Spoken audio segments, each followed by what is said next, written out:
কারণ আমরা জানি যে আমাদের দিদি আমাদের জন্য যা করেছে, মা দুর্গা তার ভক্তদের জন্য যা করে আমার দিদিও আমাদের জন্য তাই করেছে। ওরা বেরিয়ে যাচ্ছে, আমাদের খুব আনন্দ হয় যে এই বছর যেন প্রত্যেক বছরই তো আমাদের দিদি এমন এক একটা কাজ করেন যার জন্য আমরা গর্ববোধ করি, যাতে উনি জেতেন, ওনার যাতে আমরা সহকর্মী হিসাবে ভালোভাবে ওনাকে জেতাতে পারি, তার জন্য আমরা মঙ্গল কামনার জন্য আমরা এই উলুধ্বনি শঙ্খধ্বনির মাধ্যমে ওনাকে জানাই। এটা শুভ ইঙ্গিত।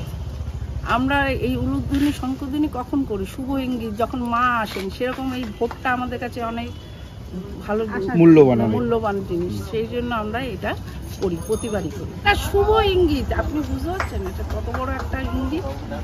উলুধ্বনি শঙ্খধ্বনি সব জায়গায় সব কিছুতে দেওয়া যায় না।